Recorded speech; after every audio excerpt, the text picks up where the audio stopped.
صرف اور نحو عربی زبان کو سمجھنے کے لیے صرف اور نحو کا ہونا ضروری ہے۔ قرآن مجید جو اللہ تعالیٰ کی پیاری کتاب ہے، اس کی زبان بھی چونکہ عربی ہے، تو جب تک عرب میں اسلام تھا اس وقت تک اس کو سمجھنے کے لیے ان قواعد کی ضرورت نہیں تھی، لیکن جوں جوں اسلام نے ترقی کی، عجم کی طرف اسلام بڑھنے لگا، تو اس وقت قرآن مجید کے سمجھنے کے لیے صرف اور نحو کے قواعد کا جاننا ضروری ہے۔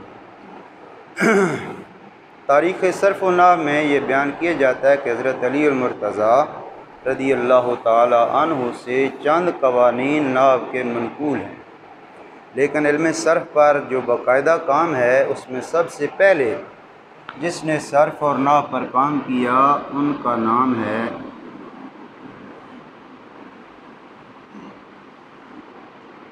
امام اعظم ابو حنیفہ۔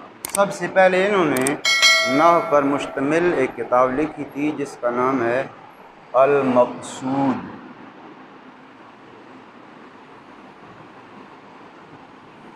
ان کے بعد جو سب سے مشہور ہیں صرف نحو کی تدوین میں، ان کا نام ہے ابو عثمان مازنی رحمۃ اللہ تعالی علیہ۔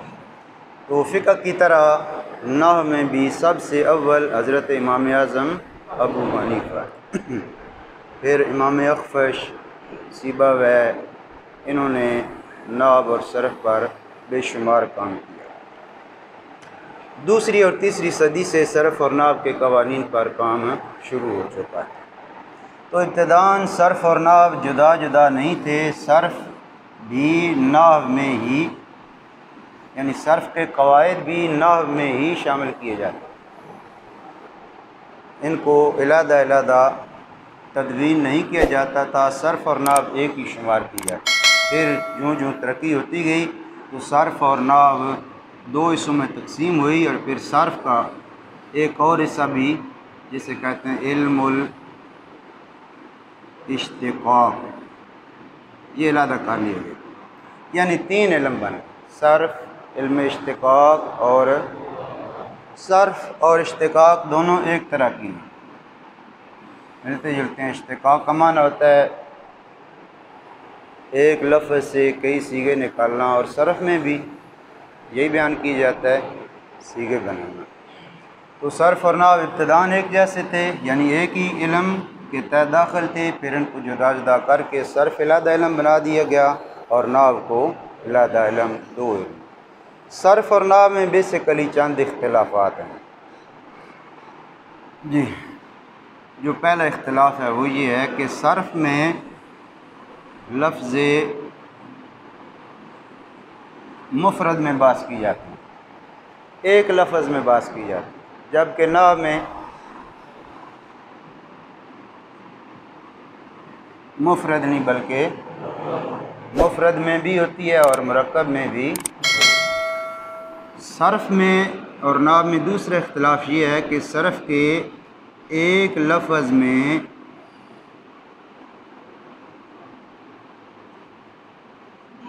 ہر حرف پر بحث ہوتی ہے، ایک لفظ میں جتنے حرف ہوں ان میں سے ہر حرف پر فا کلمہ پر کیا ہونا چاہیے، عین کلمہ پر کیا ہونا چاہیے، لام کلمہ پر، ہر حرف میں بحث ہوتی ہے، جبکہ نحو میں صرف ایک حرف پر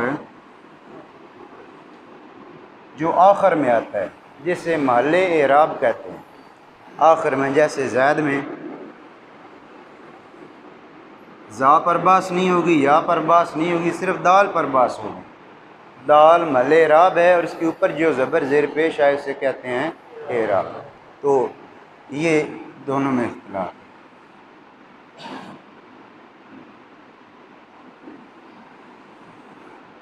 جی، صرف میں لفظ مفرد زیر بحث ہوتا ہے اور نحو میں مفرد اور مرکب دونوں زیر بحث ہوتا ہے۔ صرف کے ہر حرف پر بحث ہوتی ہے، جبکہ نحو میں صرف ایک حرف پر بحث ہوتی ہے، اور وہ ہے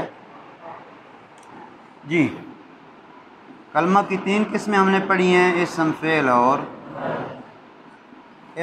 اور حرف۔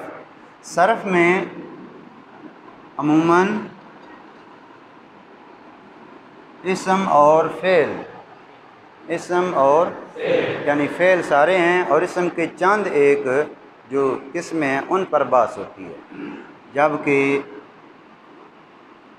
نحو میں زیادہ بحث اسم اور فعل پر بحث ہے۔ یہ بنیادی اختلاف ہیں دونوں علم میں۔ علم صرف میں لفظ مفرد پر بحث ہوتی ہے، جبکہ علم نحو میں مرکب اور مفرد دونوں پر بحث ہوتی ہے۔ علم صرف میں لفظ کے ہر حرف پر بحث ہوتی ہے، جبکہ علم نحو میں صرف آخری حرف پر بحث ہوتی ہے، اور علم صرف میں عموماً فعل اور اسم کے چند قسموں پر بحث ہوتی ہے، جبکہ نحو میں اسم اور حرف کی زیادہ بحث ہے، فعلوں پر بحث کم ہوتی ہے۔ جی تو دونوں میں جو موضوع ہے صرف اور نحو دونوں میں، صرف سے مراد ہوتا ہے ایسے قوانین کو جاننا جن کے ذریعے انسان لفظ بنا سکے، اور نحو کا معنی ہے ایسے قوانین کو جاننا جن کے ذریعے بنے بنائے لفظ کو بندہ کلام میں استعمال کر سکے، مبنی اور معرب ہونے کے اعتبار سے استعمال کر سکے نحو۔ تو صرف اور نحو دونوں کلمہ اور کلام، کلمہ کے بارے میں بحث کرتے ہیں۔ صرف میں کلمہ بنانے کی بحث ہوتی ہے اور نحو میں کلمہ کو استعمال کرنے کی بحث ہوتی ہے، لیکن دونوں کا موضوع کلمہ ہے۔ موضوع دونوں کا کیا ہے؟ کلمہ ہے۔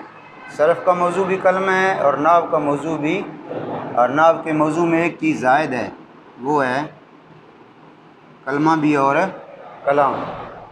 صرف کا موضوع کلمہ ہے اور نحو کا موضوع کلمہ بھی ہے اور کلام بھی ہے۔ اس کلمہ کو لفظ بھی کہتے ہیں۔ نحو میں لفظ استعمال کیا گیا، صرف میں کلمہ استعمال کیا گیا۔ تو کلمہ کی بیسیکلی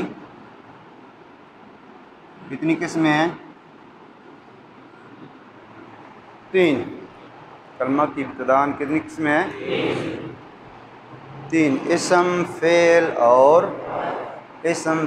اور حرف۔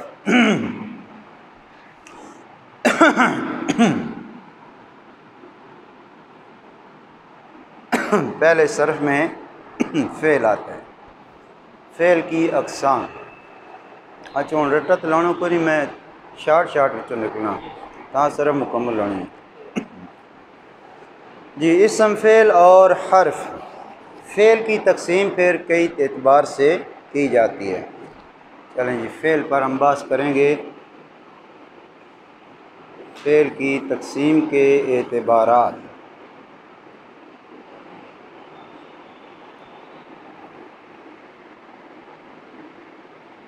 بناوٹ کے اعتبار سے، مفعول بھی کے اعتبار سے، نسبت کے اعتبار سے، گردان ہونے یا نہ ہونے کے نفی اور فعل ابتداءً ان 3 قسموں میں تقسیم ہوتا ہے۔ بناوٹ کے اعتبار سے اس کی کتنی قسمیں ہیں؟ مفعول بھی کے چاہنے اور نہ چاہنے کے اعتبار سے، نسبت کے اعتبار سے، گردان ہونے اور نفی اور اس بات کے اعتبار سے۔ تو پہلا بناوٹ کے اعتبار سے اس کی 3 قسمیں۔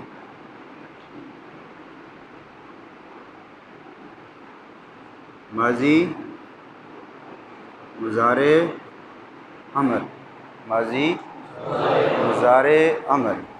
کلمہ سے بات شروع ہوئی ہے تو کلمہ میں اسم، فعل اور حرف ہے۔ صرف میں ہم جب بحث کریں گے تو فعل میں بحث ہوگی، اسم میں کم بحث ہوگی، اس لیے صرف کے اعتبار سے فعل کی تقسیم 5 اعتبار سے ہے، اور 5 میں پہلی ہے بناوٹ کے اعتبار سے اس کی 3 قسمیں ہیں، ماضی، مضارع اور ماضی کی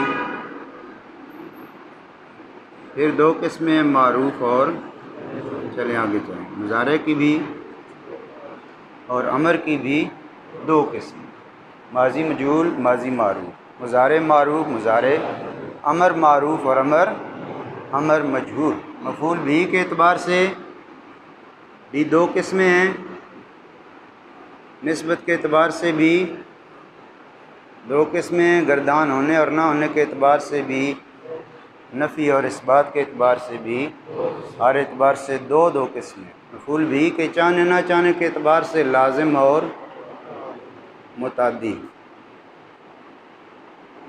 ایسا فعل جو فاعل کے ساتھ مل کر مکمل جملہ بن جائے اسے فعل لازم کہتے ہیں، اور ایسا فعل جو فاعل کے علاوہ مفعول کو نصب دے اسے متعدی کہتے ہیں۔ نسبت کے اعتبار سے دو قسمیں ہیں، معروف اور مجہول۔ معروف جانا پہچانا گیا، یعنی ایسا فعل جس کا فاعل معلوم ہو، اور مجہول ایسا فعل جس کا فاعل معلوم ہے۔ گردان ہونے کے اعتبار سے بھی دو قسمیں ہیں، متصرف اور جامد۔ ایسا فعل جس کی آگے گردانیں چل سکیں اسے متصرف کہتے ہیں، اور جس کی گردان نہ چل سکے اسے جامد کہتے ہیں۔ نفی اور اس بات کے اعتبار سے بھی دو قسمیں، مثبت اور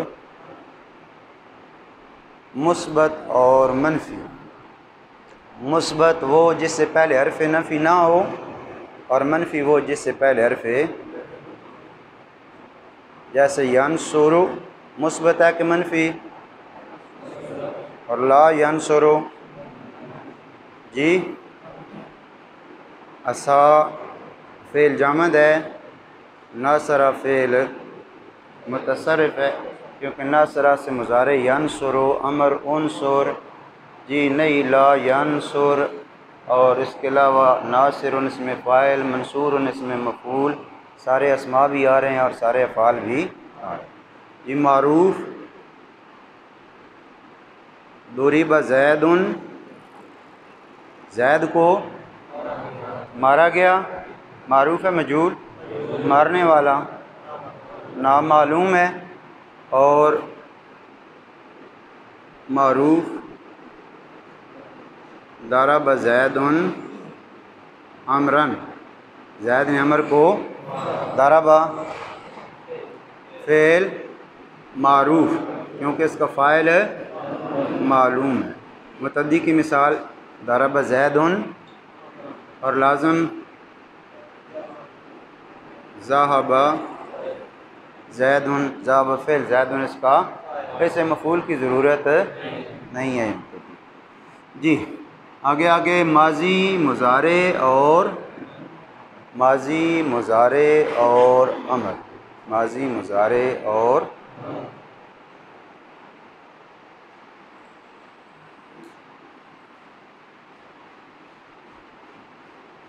ماضی کی دو قسمیں، ماضی معروف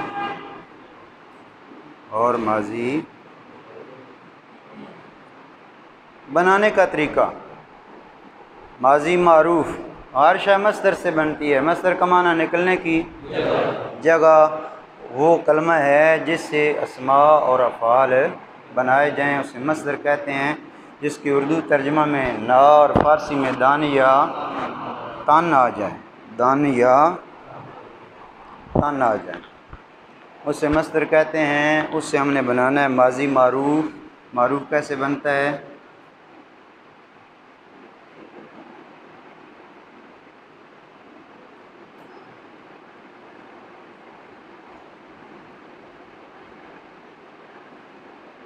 ماضی معروف کے 3 وزن ہیں۔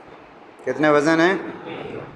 3 وزن ہیں۔ ایک وزن ہے فاع، ایک وزن ہے فاعل، اور ایک وزن ہے فاعو، فعل، فاعل، فاعولہ۔ جیسے نصر سے ناصرہ بروزن، شرب سے بروزن، اور شرافت سے بروزن ناصرہ، شرب، شارو، 3 وزن ہو گئے۔ مجہول کے بنانے کا طریقہ، مجہول میں ثلاثی مجرد سے بھی مجہول بناتے ہیں، ثلاثی مزید فی سے بھی، رباعی مجرد سے بھی، رباعی، تمام کا ایک ہی قاعدہ ہے۔ جی سرم میں تو ہم نے علیحدہ علیحدہ پڑھے ہیں، لیکن سب کا قاعدہ ایک ہی ہے۔ وہ کیا ہے؟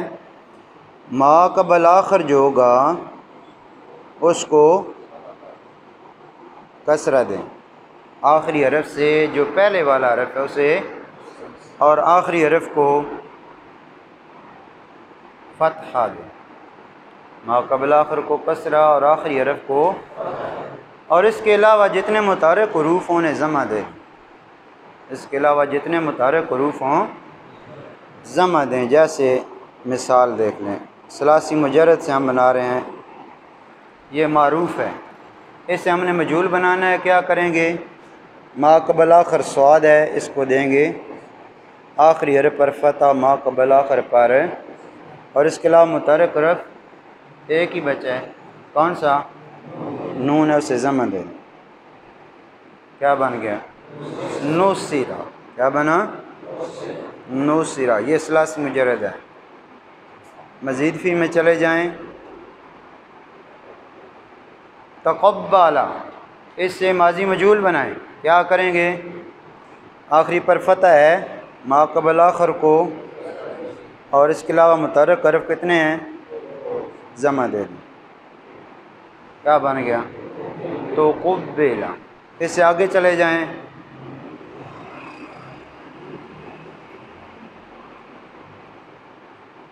استنصرہ، ما قبل آخر ہے صاد، اسے کسرہ دے دیں، آخری پر فتح ہے، اس کے علاوہ متحرک حروف دو ہیں، ایک حمزہ اور ایک سین ساکن ہے، نون بھی ساکن ہے، اسے چھوڑ دینا۔ استنصرہ۔ جی قاعدہ سمجھ آ گیا؟ ما قبل آخر کو کسرہ دیں، آخر کو فتح دیں، اور اس کے علاوہ جتنے متحرک حروف ہیں انہیں ضمہ دے دیں، تو بن جائے گا ماضی مجہول۔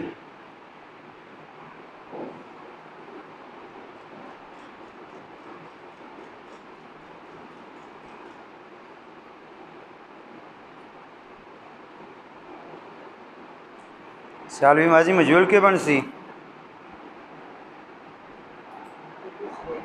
تو دحرجہ۔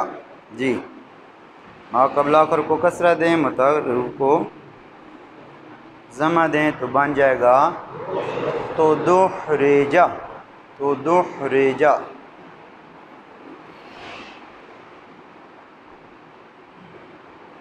نصر، نصرا، نصرو، نصرت،